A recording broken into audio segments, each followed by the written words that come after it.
Hey guys, I'm doing another commentary here.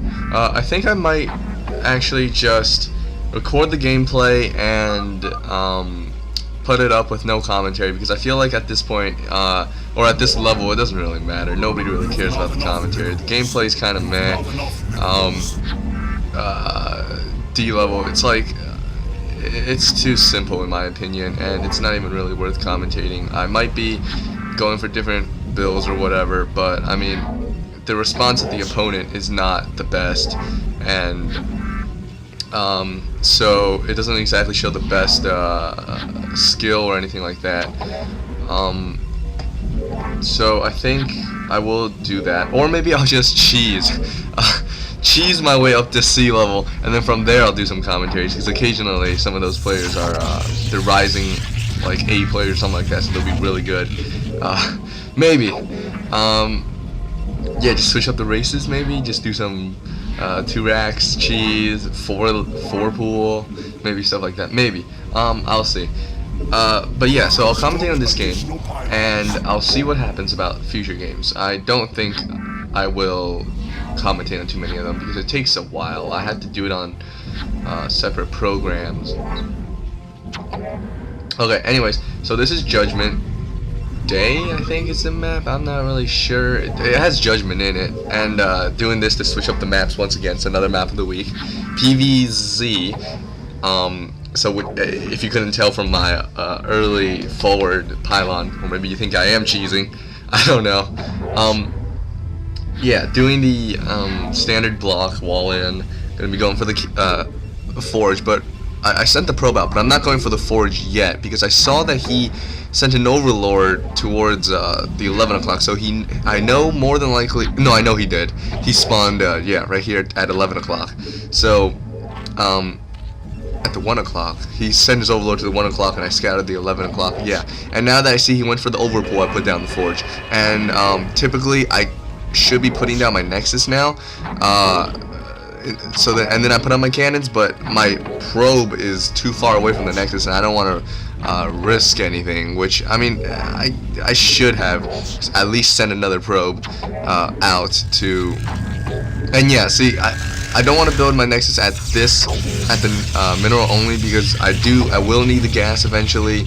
It will come in handy, and so I'm gonna go put up the cannons first, and now go put on my Nexus. I don't think he even knows where I am. He hasn't scouted me yet, so more than likely he thinks I'm either at the 7 o'clock or the 5 o'clock, and but I will have my cannons up in time, so he's not going to be able to do much. And I noticed he's not going for the gas, so I'm pretty sure he's going to go for the 3rd hatch at his mineral only and just macro up from there. It's a pretty popular build on this map, just because the entrance to your mineral only is the same, is in front of your natural, so you don't need to spend any time protecting your natural.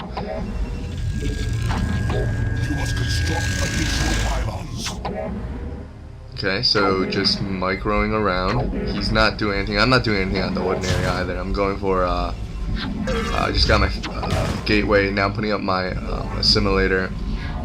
I still don't. Oh no, there's his Zerglings in front of my base. I see the little red blip. Yeah, right there. He finally scouted me. So he did scout 7 o'clock, I'm pretty sure. Or maybe he scouted. No, his first overlord was sent to 7 o'clock, so he had to scout 1 o'clock. And then he realized it wasn't there, so he scouted 5 o'clock.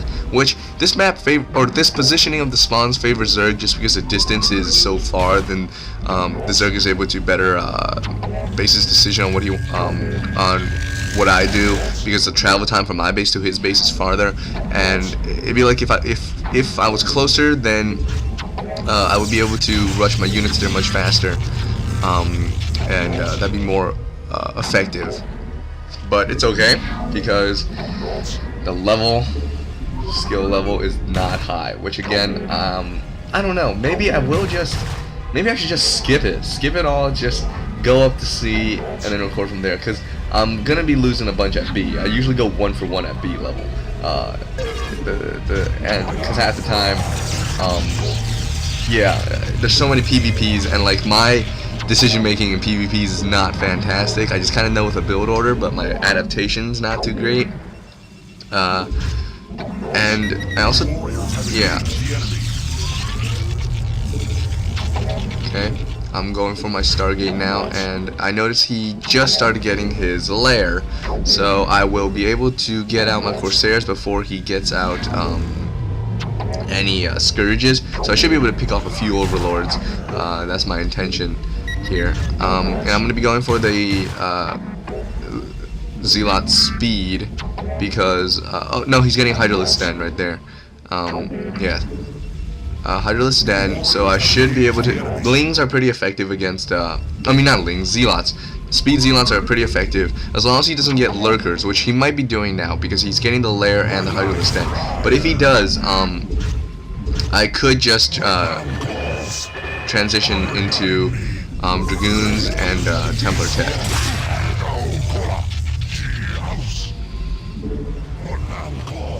Okay, so getting my first Corsair now. The Spire's gonna take a while to finish. I don't know the timings on anything or specific like that, but I know that I will have my Corsairs out before he has any Scourges. And so now it's time to build up my gateways. Just gonna be pumping out Zealots.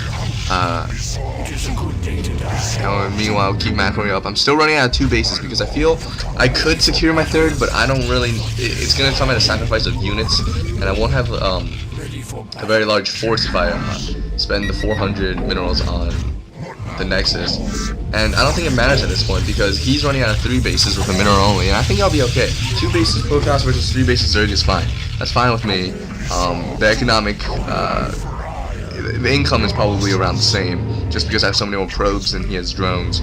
And so with that, it would be like we're on even economic footing, and I'll have the capability of increasing that because I'm scouting around the bases of the map just with my Corsair, one to see if he has any Overlords hidden somewhere, just so I could snipe them. And oh, there's one. But I also want to see if he has any expansions, any hidden expansions around somewhere. Where he's, like the first game I played, the guy hid an expansion right next to my base, which I didn't even know until later. So I want to avoid any of that. And yeah, now I moved out with my 4 Zealots and 1 Dragoon. It's not very many, but I noticed that he didn't have very many units, and he didn't even put any in front of the base, in front of my base or anything. And now I'm getting scouting his base, and I don't see anything. He has a lot of drones. His base is pretty saturated, so I imagine that you're building drones. You're spending the larva on drones, not units. Oh, and no, he does have the Scourge out. So I only got 1 Overlord, but I only built 1 Corsair. So mainly use the scouting purposes because I usually don't like going for mass Corsairs because I feel like, well, one, I have to go for Reavers, and I don't really like that because that's a lot of sitting, because you do some Reaver harass, but a lot of time you're just sitting in your base, and then you move out after a while. I like to kind of do the early harass, send out some units, do some damage, and then just expand from there. So, with that, you know, it's hard to do with Reavers because Reavers, you can secure your base fine, but if you want to do an attack, you have to get a large enough land force, and you can't really get that with you're just spending so many resources on shuttles, Reavers, Reaver speed, stuff like that. Yeah. And oh yeah, this was a little mistake on my part. I have so much gas here. I didn't build my Templar archive, so I can't upgrade my weapons anytime soon. So now I'm a little behind. Oh, and now I'm moving in. I see it building up mass mutas. So I'm just running my Zealots into his base, do some harass, and now I'm just gonna cannon up and see what I can do.